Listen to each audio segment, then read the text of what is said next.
Yeah, they had to put up a new marker. The other one was torn down.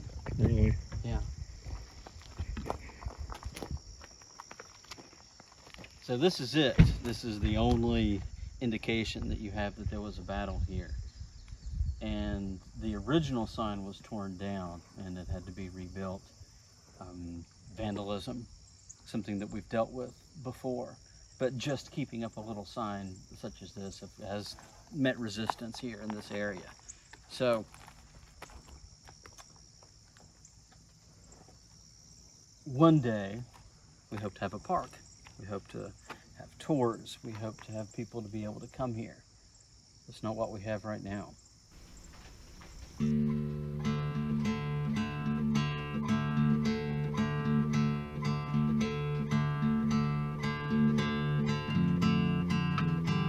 My name is Chuck Keeney. Among other things, I'm the Vice President of Friends of Blair Mountain. 10 years ago, I became involved in an effort to prevent the destruction of the Blair Mountain Battlefield by mountaintop removal mining, the so-called Second Battle of Blair Mountain.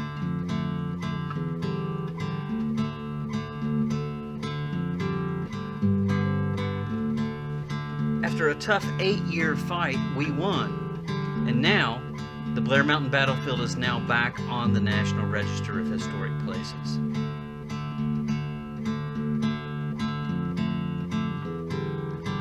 The preservation movement has inspired an explosion of interest in the mine wars. There's even a Mine Wars Museum in Matewan, and this year, rednecks around the world are commemorating the centennial of the battle.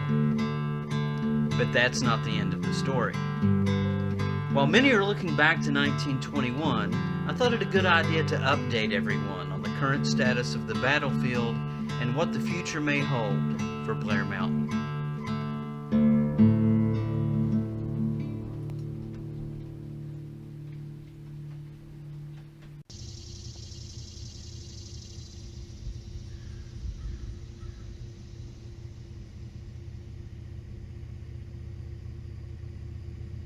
Blair, West Virginia. It's a far cry from what it was in 1921. It's silent, nearly deafening. It feels abandoned. Many of the houses are boarded up. There's no phone service, no indication that the Redneck Army once marched through, that heroes once lived here.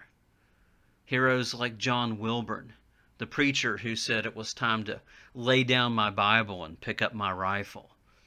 And more recent heroes, like Jimmy Weekly, a founding member of Friends of Blair Mountain. Our hope is that one day people will come here and know those heroes and who they were. That's not today, but maybe someday. But right now, let's get to some good news.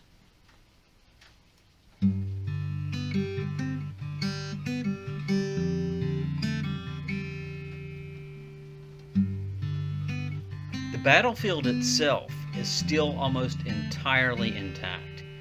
Blair Mountain and the ridgeline stretching 12 miles northwest to Mill Creek are protected from surface mining. This victory was crucial because I believe that only by experiencing the power of this mountain can one truly begin to comprehend the history.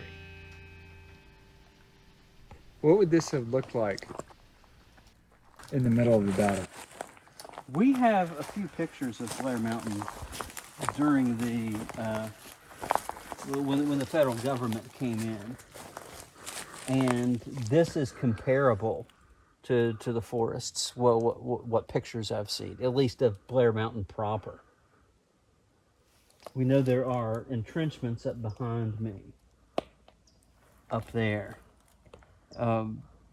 This path was not here, to my knowledge.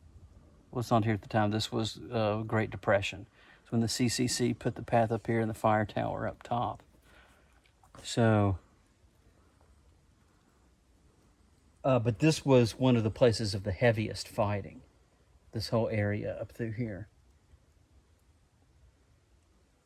where they thought that they could break through. But this was heavily fortified. Why did they think they could break through here? I'm not exactly sure. Because it does not look like a place that I would think. No, no. If this is, and that's a good thing to think about. That it's a good Yeah, question, I'm because wondering. if this is one of the better Yeah, spots, yeah. I guess if you go further up along Spruce Fork Ridge and up the Camp Branch area, and where Bumbo number 2 is, one of the surface mines, it's nearly inaccessible. The inaccessibility and geography of the battlefield make it really difficult for scholars. But there's one other major issue. A lot of people ask us, why is there not a park up at Blair Mountain? Why are there no monuments? Well, part of the reason is this right here. A lot of the property on the battlefield is owned by large landowning corporations such as United Affiliates Incorporated, Natural Resource Partners, and Western Pocahontas Partners. These corporations are the real power behind the power in West Virginia. The coal companies lease land from these guys. And because they own the property, we're unable to really develop the area. Any hopes of a historic park are years down the road, and about 75% of the battlefield still remains unexplored by scholars. In the meantime, we must remain diligent, because while state code prohibits surface mining on the acreage, the National Register designation does not protect the site from timbering or natural gas drilling. And that's why Kenny King and I are on White's Trace Branch at the foot of Blair Mountain. We're here to look at some recent surface disturbances. And we are right here at the southern end of the battlefield, at the beginning of the National Register nomination area boundary in White's Trace Branch. Yeah. Well, pink bullets too, a lot of pink bullets. We're walking on the front lines of the miners' assault positions near the foot of Blair Mountain. This was an area of intense fighting, as it was the southern end of a pincer movement designed by the miners to try and outflank Chaffin's positions. Earlier, while I was up on the ridge line, we observed the defenders' perspective. This spot puts us in the vanguard of the Redneck Army. But this area of the battlefield has been recently disturbed. We'll be going back down the hill right now. Normally we'd be going down. Yeah. This just comes up and goes straight back down. So all this has been filled in.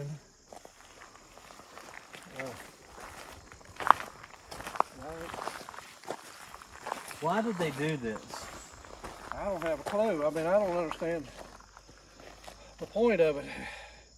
It's across the hollow from the work that they were doing. Mm-hmm.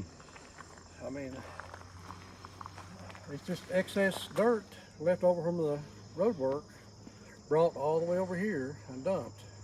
Yeah. So they're using the Blair Mountain Battlefield as their dumping ground. That's what it looks like, yeah. Yeah. It's true.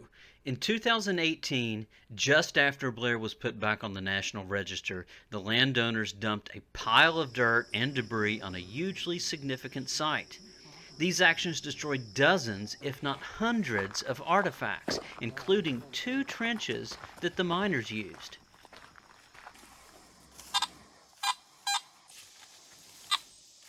Sounds like something right here, and we check it out. You can see it's right on the edge of this disturbance. Using his metal detector, Kenny moved around the perimeter of the disturbed area just to show us how many artifacts can be found there.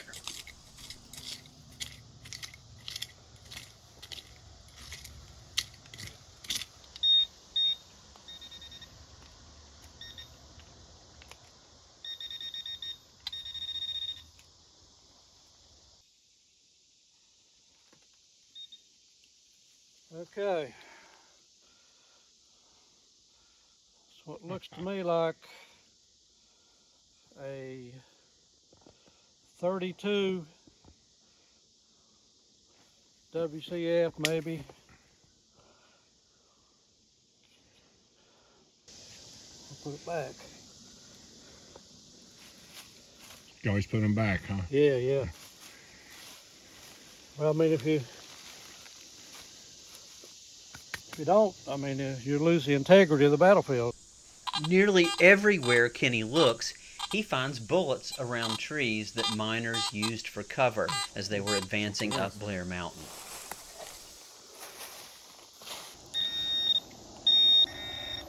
Well, moving it.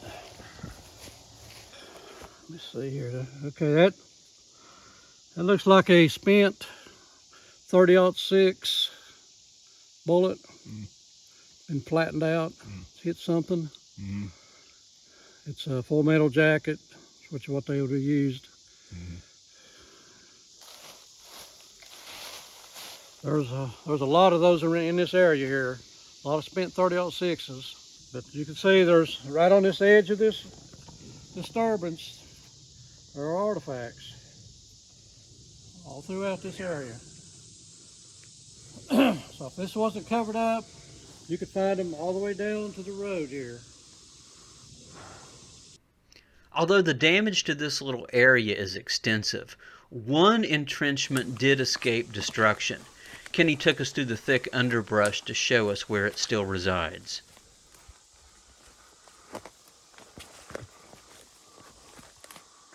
Yeah, I see it. Okay, this trench is at a high point in White Trace Branch Hollow, where the miners could have gathered and looked up the hollow and keep an eye on any advancing people from up the top of the mountain there. Right. In case they want to come down and raid or whatever. So they dug in here because it was, like I say, it's a high point. They had a good clear view up the hollow. And this trench just barely escaped total destruction. Before we Back in left, here, Keeney before. showed us one last area that had been disturbed. Down in there next to Did the they creek. just dump all those trees That down? was yeah, that's the trees that were up there. They cut all the trees out first, dumped them over here, and then filled it all in. The original dirt road came up underneath all that wood there, all that timber. It's been covered up. There's a lot of just a lot of artifacts found in that area. Matter of fact, there's a bunch of check tags down there along the creek bank that I left. I hope they're still there. They're all got the same number on them. They're like 5 or 6 of them. But that was heavily damaged. That was the original dirt road that came across Blair Mountain right there. And it'll never be the same now. Nope. And it shows you what kind of damage just removing trees can do. People think, well, it's protected from mountaintop removal, so the landscape is going to be okay. But There are no state regulations that really heavily regulate timber. The Division of Forestry, you don't even have to get a permit to start timbering. All you have to do is send them a notification that you have begun timbering on your property. So they don't even have to bring inspectors out here before a timbering operation starts. And because the artifacts are so close to the surface, any type of timbering that destroys the surface area, destroys the soil, is going to permanently damage the site. So we still have work to do. And this isn't just Blair Mountain. This is any type of battlefield that's on the National Register of Historic Places. Doesn't have specific protections that safeguard the surface areas. And that's why we want federal legislation that's going to protect these types of battlefields and these types of sacred landscapes from timbering, from drilling, from mining, from commercial development, that will stop all of these types of surface disturbances and permanently preserve our history. Because until then, the National Register just simply isn't sufficient. Yep.